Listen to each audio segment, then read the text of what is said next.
I'm Jay Pitts, a real estate broker, agent, leader, and investor.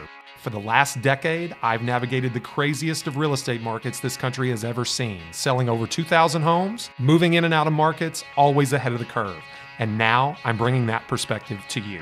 This is your resource, and Real Talk About Real Estate starts right now.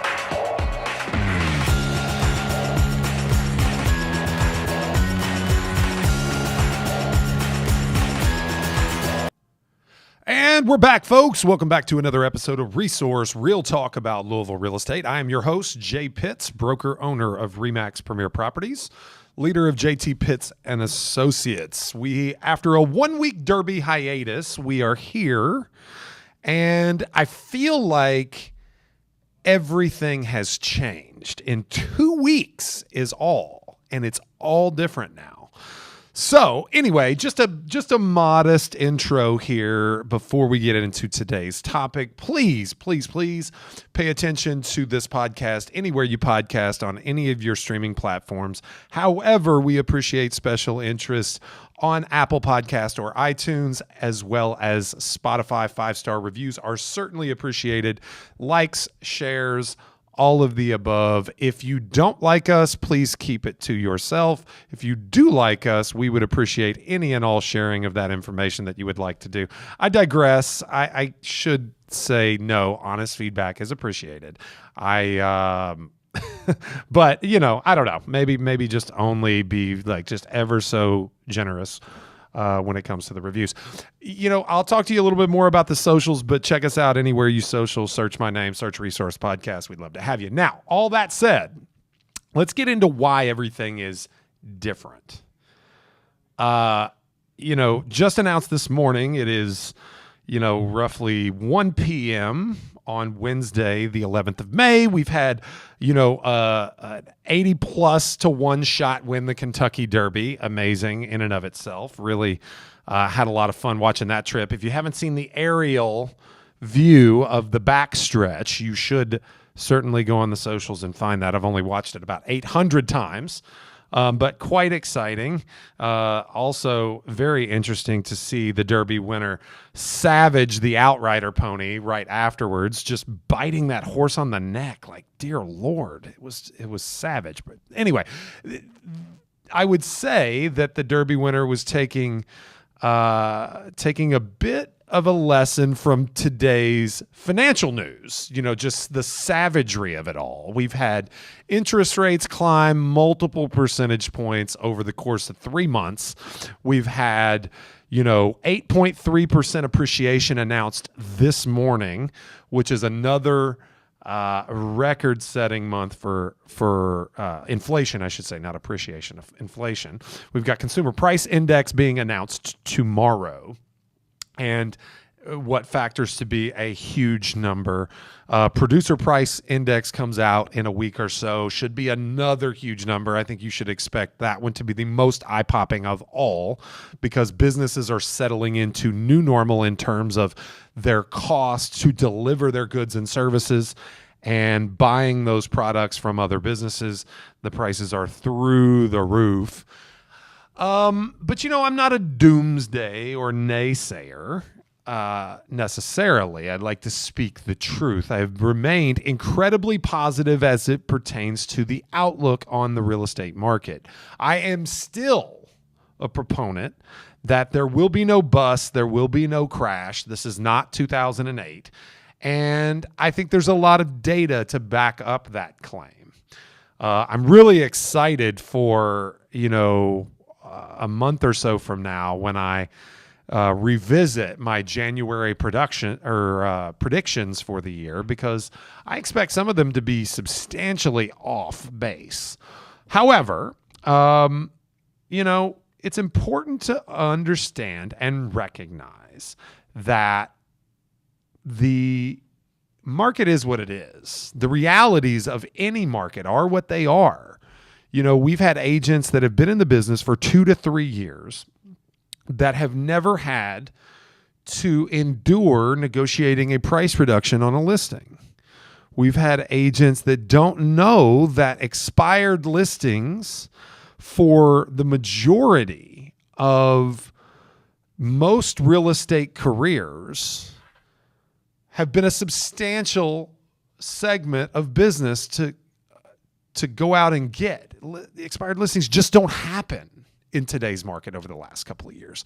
Post-pandemic, multiple offers on every listing, even the ones that manage to stay on the market 30 to 60 days, end up selling for multiple thousands, if not tens of thousands above list under extremely favorable seller terms. We've been forced, even as new agents, to hone skills, develop skills that were previously unnecessary for the practice of real estate. And other skills have gone completely undeveloped, completely disregarded altogether.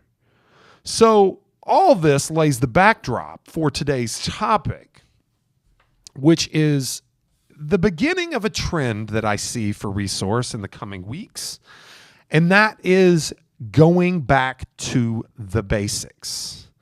Now, the majority of my audience, I would say, is less in terms of years in the business than me, less experienced in terms of the number of transactions closed.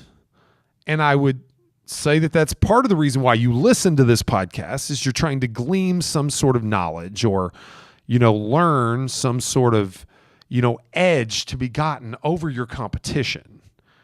That's what we aim to be in this podcast, is a delivering mechanism of knowledge, information, and experience. Because as I've said multiple times on this podcast, that there is only one, and it is ill-suited, but only one even ill-suited substitute for experience, and that's education. So I assume that's why you come here, is to get some of that education, some of that experiential transfer from someone who has done it and seen it and been there. And trust me, I have been in bad markets. The worst market, 2008, 2009, 2010, worst 3 years in real estate that may have existed in most real estate agents' lifetimes. I mean, let's take a moment and understand, to go back to the last time inflation was what it is today, you'd have to go back roughly 41 years to basically the day I was born, 1981. I'm 40 years old. You have to go back to 1981, 82 to find inflation at the levels that it is at today. Let that sink in for a moment. The 3-month increase in interest rates that we have seen is unprecedented since that time. So now you need to go back to basics. And what could be more basic than mastering the single most impactful, most anxiety-inducing sales environment that a real estate agent can find themselves in, which is the listing presentation. So I am going to not only discuss the presentation today, and I'm going to have to hit at a high level for time constraints that we have here, but I'm going to talk about the perfect listing appointment. And I want you to follow along with me, and I'm going to go through that because, the basics should, first and foremost, be a conversation of efficiency, of converting the majority of your opportunities to a fruitful business relationship. If you generate 5 opportunities and only sees 2 or 3 of those opportunities, their delta is either 60 or 40%. 40 to 60% delta. You have a 40 to 60% opportunity for improvement if you generate 5 opportunities and you go on 5 listing appointments and only take 2. That's a 60% delta. You have a 60% increase in productivity without generating another single lead, without spending another dollar, just understanding how to craft a presentation, how to connect with another human being, how to help them understand that you're the person for the job. There's a reason why new to the industry agents tend to focus on buy-side business. It's because when the buy side doesn't succeed, or when the buyer doesn't find a property that they want to purchase or can't negotiate the price that they want, it's the market's fault. But when a listing doesn't sell, it's the listing agent's fault. That level of accountability is a huge burden to bear for someone who has never been there before. So let's go back to the basics. All right. The perfect listing appointment. Number one, or maybe this will be like the little asterisk at the top of the page before you get into number one. Show up on time. Do not be late for a listing appointment. That is starting off on the wrong foot. You are not only starting yourself on the wrong foot, you are shooting yourself in that very same foot all at the same time, because you will likely not get the business. Show up on time. In fact, show up early. Walk around the house. Let them see you looking at the exterior as they look out the front window, trying to determine when you're going to come in. Just show up at least on time, a few minutes early. Do not be late. All right. Now, you go up to the front door, you introduce yourself, you smile a lot, you shake hands, you have great posture, you have great energy. Okay. Don't be annoying and overwhelming, but definitely bring a level of energy above by at least one or two notches above the energy level of the prospect. You can't go so far that you annoy them, but you want them to understand who is driving the bus. And you do that with positive energy, being upbeat. Nobody wants to hire someone that has to be made to get excited about what they do. You are in the business of inspiring people to work with you. And you cannot be inspirational without being inspired yourself first. So be inspired. All right. Once you get inside the front door, you start kind of looking around the property. That's what you're there to do after all. And I would try to mosey in the direction of wherever you might be thinking that you're going to sit. Don't be awkward. Don't escape. Do the niceties. Have the conversation. Do the thing. But try to mosey over and ask if there's a place where you can sit your things down. You probably got a laptop. You got a notebook. You got a briefcase. You got something in your hands, right? You're walking around with at least one crooked arm, right? That's what old Brian Buffini used to say. Never show up somewhere with two straight arms, right? You either look unprepared or like you didn't value the relationship enough to bring them a gift.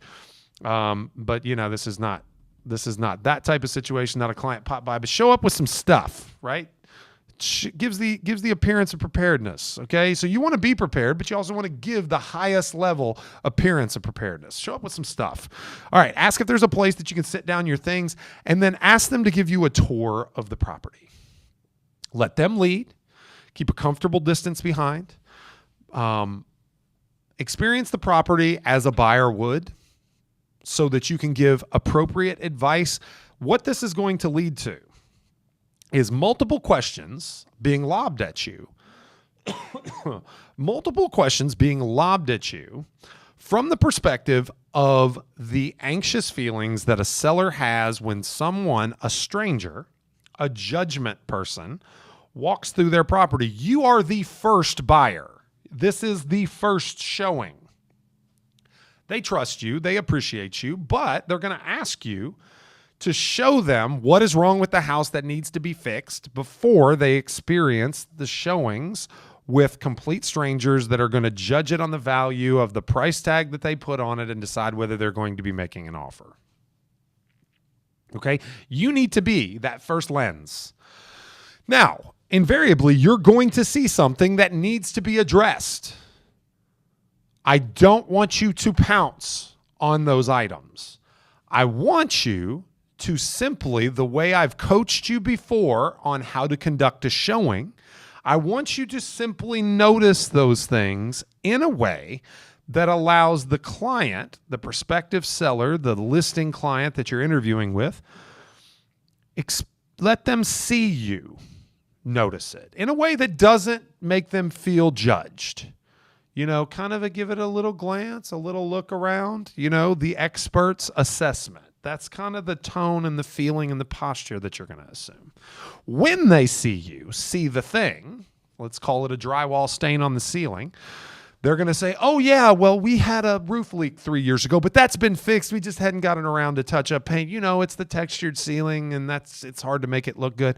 And you say, yeah, no big deal. That's totally fine. No issue whatsoever. And then you just move on.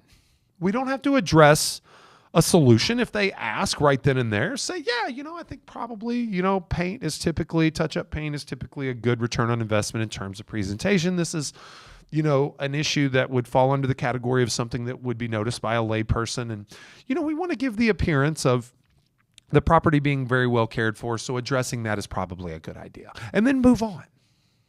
And you're going to progress throughout the house in this very fashion. Okay, you're going to point out things, and if you get lured into a discussion of, the condition of the property further, you can go there. And what do we say? We break the need for repairs down into 3 categories. Category number 1, will it show up in pictures? If the answer is yes, then we absolutely address it because we can't get people in the property unless it looks impeccable online. Step number 2, or category number 2, will it show up to a layperson, a person that doesn't know anything about houses or how to maintain them in a showing, whether that be the agent or the buyer? We cannot rely upon the agent to give an accurate depiction of severity when it comes to an issue with your listing. So if the answer to that is yes, then it must be addressed, because a big issue is we're setting a high bar with the marketing to get people to come and take a look, and it has to meet that high bar in terms of experience during the showing. Number 3, if it shows up in an inspection report, we may or may not address it prior to listing. Different inspectors have different subjective opinions about what must be addressed and how severe it is. Different buyers have those same or different opinions depending on who they are. They may or may not expect something to be addressed. We don't want to put good money before bad by fixing issues that the buyer may or may not request of us. So categories 1 and 2, yes, address them. Category 3, maybe not. If it's mold in the basement, if it's a busted furnace, if it's a major appliance that doesn't work at all, yes, we're probably going to address those things because we know we're going to address them earlier or later, and we can call on those upgrades to be a feather in our cap in terms of marketing. So moving through the house, you're addressing all these questions. You can leave that discussion for the table, or you can have it organically as it comes up. But you want them to see all the flaws. This is going to reorder the seller's expectations of how well a showing is going to go if they do or if they don't address certain issues that you will ultimately recommend. Very, very, very important. This will take some time. Do not rush it. If it takes an hour, it takes an hour. Do not rush this part. All right, the next step I call the questions phase. Typically, you're going to do this after you sit down at the table and after you've complimented the property. Folks, thank you so much for having me out today. As I said before, I'm really excited about getting to work with you. That's an assumed close right there. You've assumed that the relationship already exists, that you've already got the business. Now, you've also said you have a lovely home. I really appreciate you taking the time to show me throughout the property, okay, and help me understand the finer features and some of the things that you expect to address before we go on the market. You notice I'm using a lot of we language and assuming the relationship before it ever exists. Assume the relationship. Now, you have a lovely home. That is important. It is important because the house may not be in great condition. Now, don't be obnoxious, but the importance of that statement is that you show the seller that regardless of how nice or not nice it is, that you are up for the challenge and you are capable of seeing it in its best possible light, and you are capable of assuming the role and the responsibility of being the one to sell its finest features to the buyer that will pay the most money for it. It's incredibly important. Do not feel like you're being disingenuous. A home and its quality, a home and its condition are subjective. The beauty is in the eye of the beholder. And if you think the place is trash, then you're not the one to sell it. Period. End of story. Now, the questions phase is incredibly important after you've complimented the property and conducted the tour, because you basically need to ask them if there are any questions that they absolutely need to address during today's meeting because of a past experience, of an assumption of the process, whether they've sold a property or not.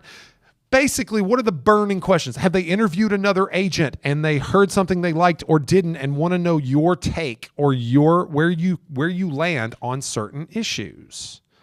You need to flush out these question marks before you start the appointment so that you know how to craft your presentation from there forward.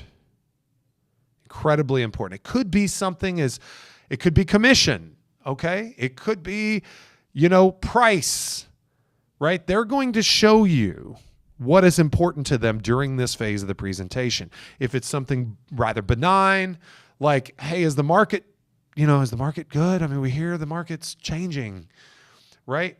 You can address that right then and there. And what they're asking for, if that's the case, is they're asking for a vote of confidence. Are we stupid for trying to sell and buy right now? And there are absolutely virtues attached to this timing. So you're going to want to reassure them at that point. Okay. Now, if it's commission, you're going to punt. You're going to say, absolutely, that I can totally understand why you would want to know about my commission. It's the single largest expense that any seller incurs in the process of selling. So we're going to address that. But frankly, commission is negotiable and we need to get a little further into what you're trying to accomplish before we can discuss that. But I promise you, we won't leave this table until I address your concern. They're going to nod their head, they're going to smile, they're going to appreciate the professional response, and they're going to expect you to address it later in the appointment. If it's price, it's the same thing. You overcome that price objection by saying, you know what, I totally understand. Price makes all the difference in the world. Price is what makes the difference between buyers or sellers and non-sellers. Okay, I would like to talk about that a little later in our presentation, frankly, because I want to get through and understand your goals and objectives. I want to help make sure that you understand what we do to get the best results for our client. And I want to give you some advice about how we proceed. And then we're going to discuss price because it's the most important thing because it can derail all others. But I promise you we won't leave this table before discussing it.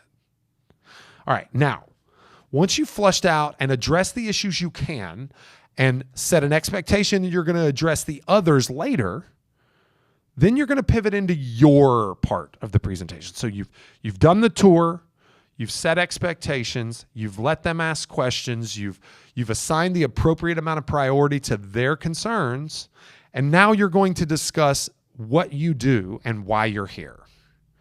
So once again, thanks for having me out. I like to discuss selling a property or assuming the responsibility of marketing a listing from a context of three parts.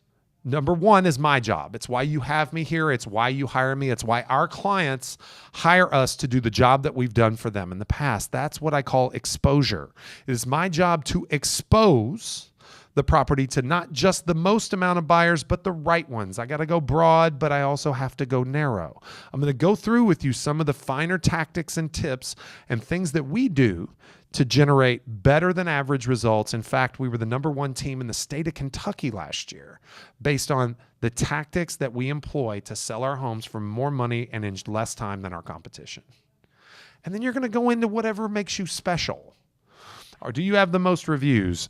Do you have the best list to sale price ratio? Do you do a lot of, guerrilla type marketing? Are you a door knocker? Do you do major open houses? Do you have better online presence? Do you have tons of agents? Do you have an inside sales associate? What do you do that makes you you? Draw the disparity, highlight it, and the points of differentiation between you and your competition. You may show a brand new photographer.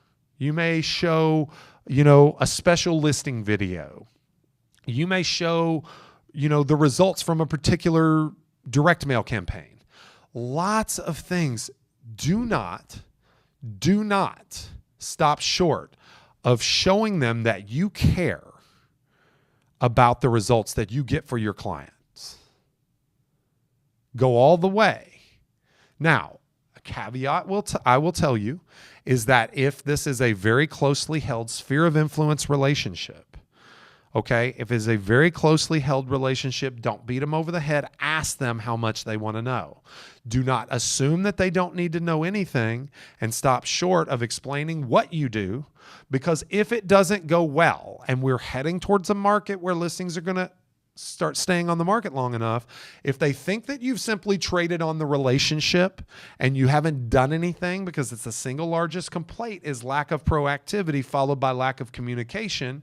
If you don't do anything and you don't tell them what you're doing, or they think you haven't done anything because you haven't told them what you're doing, and they're going to come to the realization that you've just, whether it's true or not, that you've just traded on the relationship to get the business and done nothing with it once you had it. And that's a bad place to be with a close friend. But don't beat them over the head either. They're not marketers. They're not internet, marketing nerds or real estate nerds the way you may be. So the minutia may be lost on them. Go far enough to help them understand that you are serious and you know what to do. But don't go so far that you have them twiddling their thumbs or staring at their phone while you're talking. All right, once you get through exposure, you're going to pivot to appeal. And I'm going to do this hand gesture a lot when I talk about appeal. Exposure, I'm drawing to me. I'm taking ownership. I'm grabbing it with my gesture. I'm pulling it into me, suggesting this is my job. Appeal is your job. After all, I don't maintain your property for you. I don't live here and I can't do that. Now, I can give you some tips, and it's my job to consult with you about how to present this property in its best possible shape, its best possible condition. Where do you get the best bang for your buck? Paint, landscaping, flooring. Where should you not spend your money? Professional staging or what have you. Okay, this is how you present your property in its best possible light. I'm going to consult with you, but it's ultimately your decision, your job, and your expense to deliver the property in its best possible light so that the expectations that I've created, which are really high in the marketing, are met when a buyer shows up and is on site. And then we're going to fold in some of the talking points we had during the tour, whatever that we got from there. And then we're going to kind of pivot from there to pricing.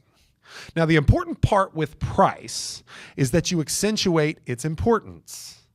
Okay? Beyond that, you're going to act like you've been there, you've done this before. You're going to explain your pricing in terms of a strategy. I like to break it down into 3.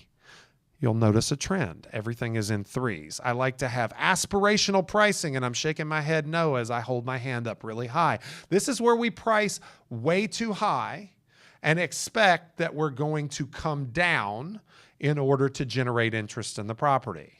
I'm shaking no because I want them to know that that's not my recommended pricing strategy. Number 2 would be the auction pricing model or the event pricing model, and I'm going to wave my hand really low here. This is where we're banking or betting on the fact that we're going to get interest because of the low price we start out at and get interest from multiple parties, and we're going to bid it up. I might shake my head no there also, especially if they're already shaking their head no, because that's pretty risky even in today's environment. What I appreciate is a market-based pricing, and I'm going to show high but in the middle, not like where I was with aspirational. Gesturing is incredibly important to building rapport.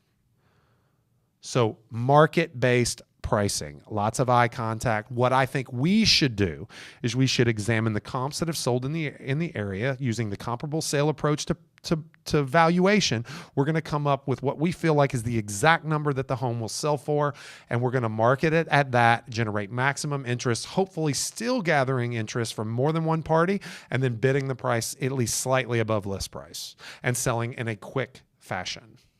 Because the last thing you want to do is stretch out the marketing cycle and allow for buyers to develop the opinion that there is room for negotiation. If you notice the gesture of the price down with the word negotiation. All right. Now, you present pricing however you want to, but it's important to have a strategy. Okay. It's important to present unacceptable alternatives like pricing way too high. Okay. Or pricing too low. But it's important to show that you've been there before. What we usually do is, what I say here typically is, use all of your language to suggest that you've been in this conversation many times, you've made certain suggestions, those suggestions have been followed and been followed successfully to the outcome that the seller wants. Pricing is incredibly important. It can derail both the marketing or the exposure and the appeal, your job. If we don't get the price right, I can be the best marketer in the world and you can have this place spick and span and it still will not sell. We have to come to an agreement on price because I need to feel good and justified in the job that I've accepted. Remember, I spend all my marketing dollars speculatively. I'm not here for practice. I don't need another listing just to generate leads. That's what you'll hear from other listing agents. You won't hear it from me. I'm in the business of getting you the results that you need and right now. Period. And let that sink in on them. All right. Now, moving on from there, okay, you've probably got the listing at this point.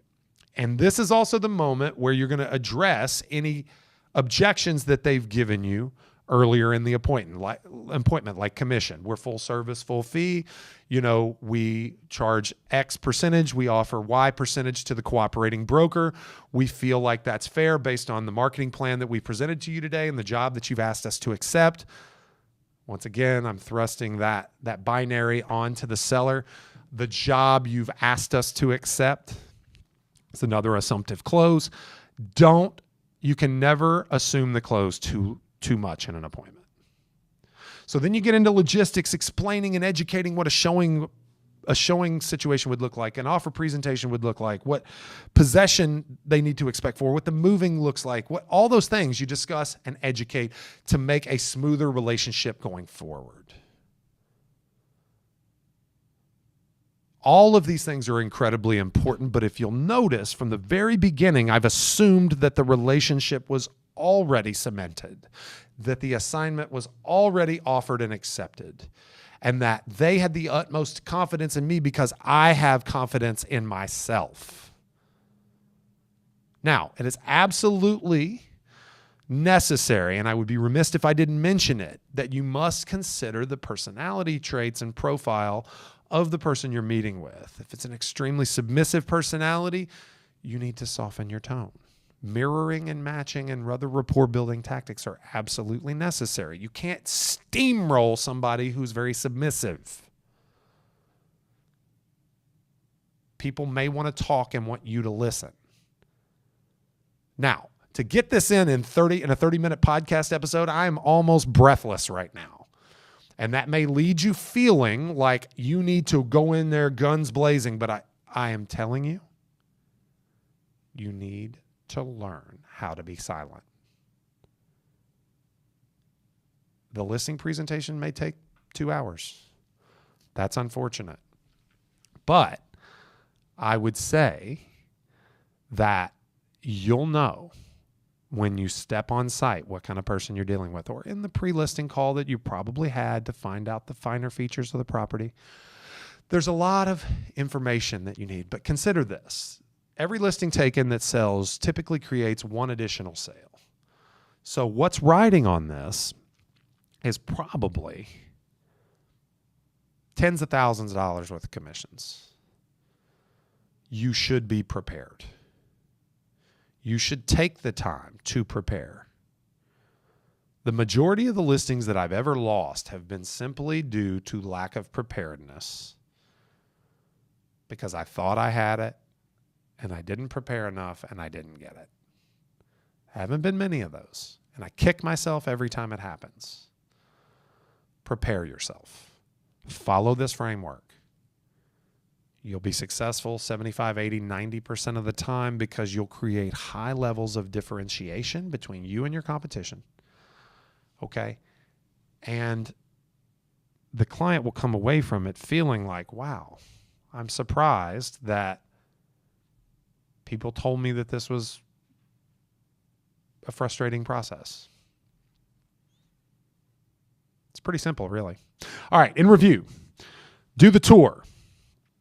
Be positive, notice, and let them notice you see the flaws of the property. Ask good questions. What are the burning questions that you need to get answered? What do we need to achieve today before I leave? And then address those in the appropriate sequence with relation to everything else you're doing.